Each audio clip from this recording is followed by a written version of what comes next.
Hi Gomates! Gla here, back on the channel, and whether you're new or regular viewer, I'm so happy that you're here. In today's video, I'll be sharing with you some items from Chanel. Wow! Akala mo naman talaga eh, no?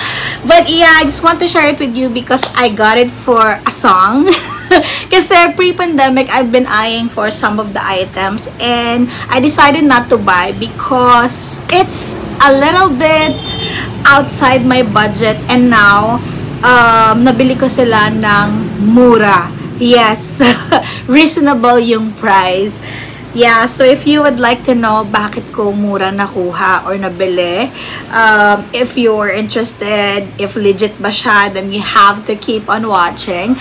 But if you're not comfortable, I totally understand. I'll see you next time. And before I start, do not forget to hit the subscribe and bell button para makita ulit tayo sa next episode ko.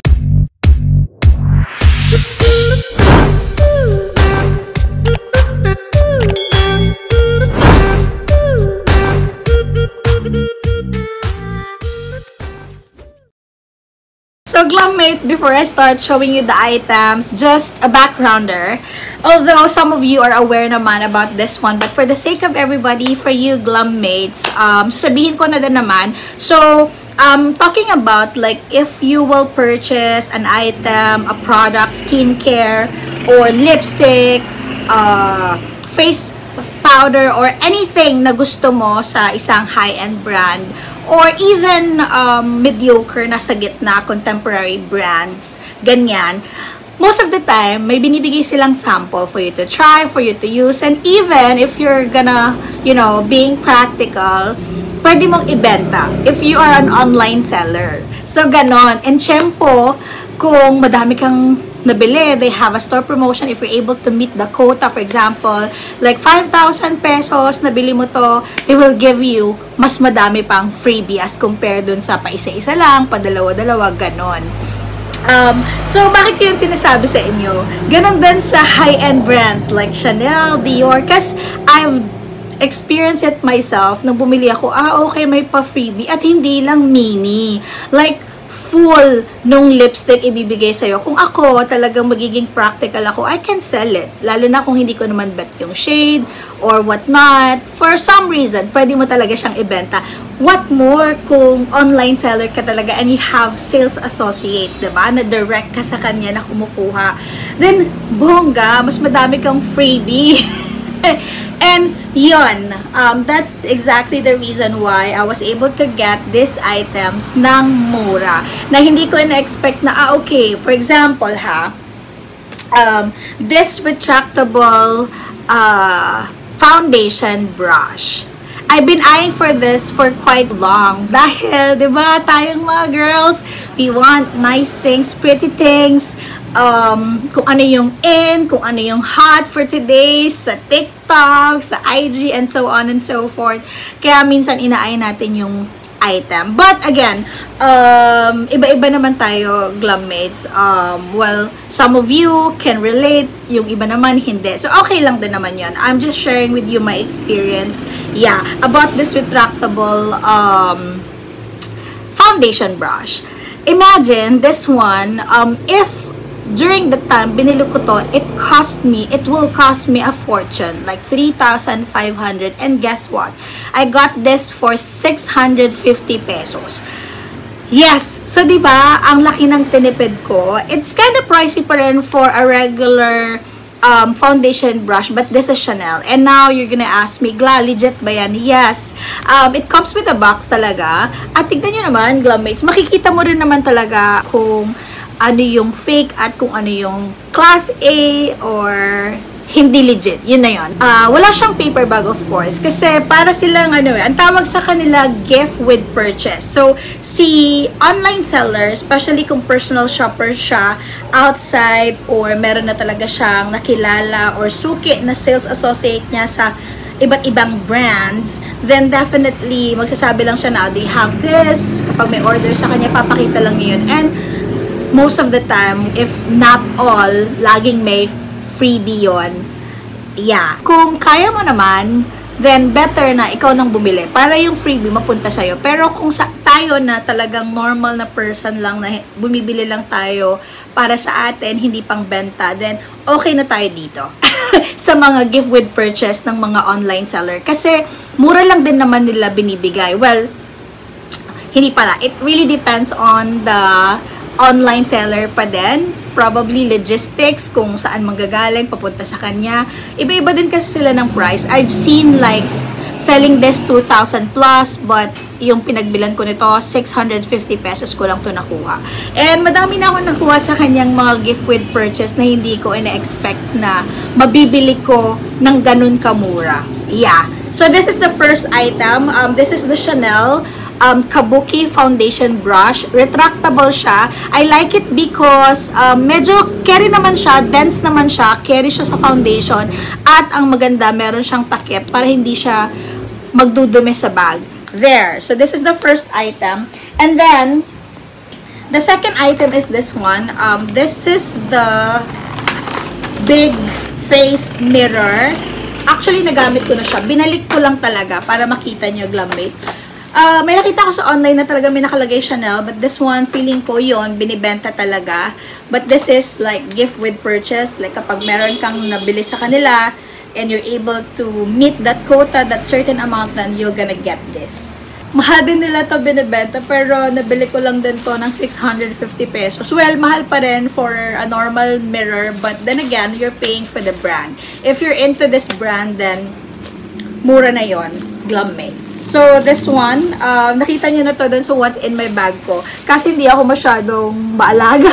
Nilalagay ko lang kasi siya sa bag ko, and yan, meron na siyang mga not naman dent, but konting scratch. Pero kapag tititigan mo lang, mahalata mo. But kapag sa malayo, no. I like it kasi kapag malaki yung bag ko, you know, okay, kitang-kita ko yung face ko, madaling mag-retouch, ganun. But if I'm going to use like small bag, ito yung gagamitan ko. And this one, hindi siya gift with purchase. Binili ko talaga to, pero ng mas mura. Some are selling this ng 3,500. Sa Zalora, nakita ko to ng 2,000 pesos. And ito, nakuha ko lang siya ng nasa around almost 2,000 din. But, kasi since magkakasama sila, so mas, diba, mas makakatipid ka. Ganun.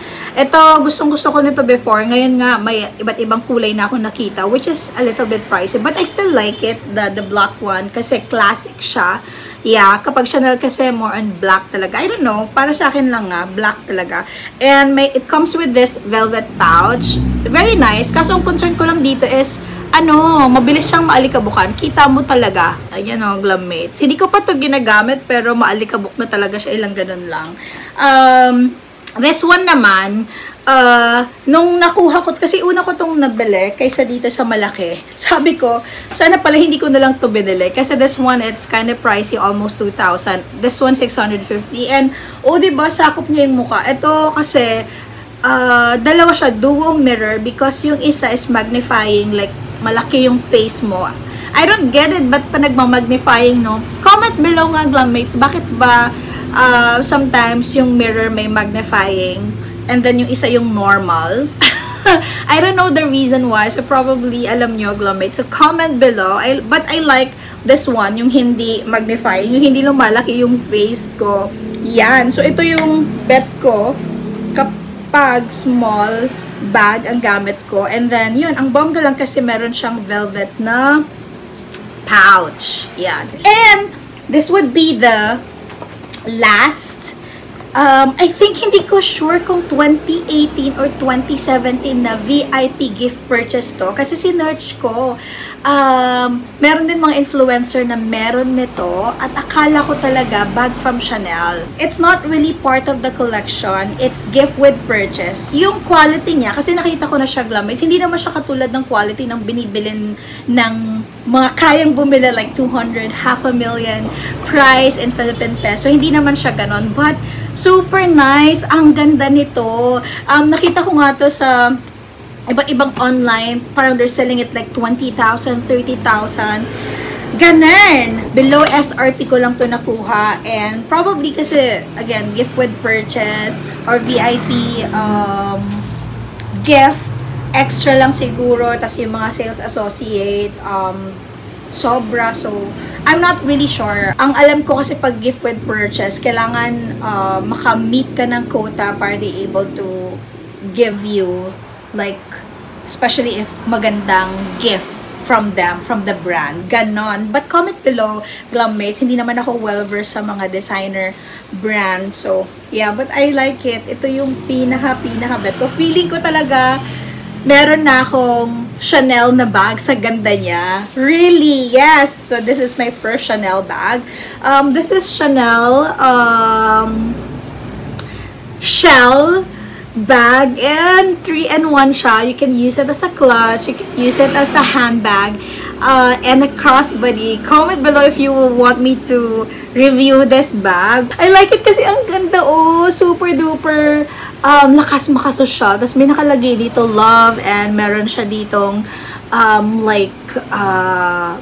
bling bling, or I don't know if this is zirconia kung basta meron siyang stud here, like heart na stud in silver, tapos gold love, and then dito naman meron siyang dalawang stud din, yeah, parang diamond stud at the back.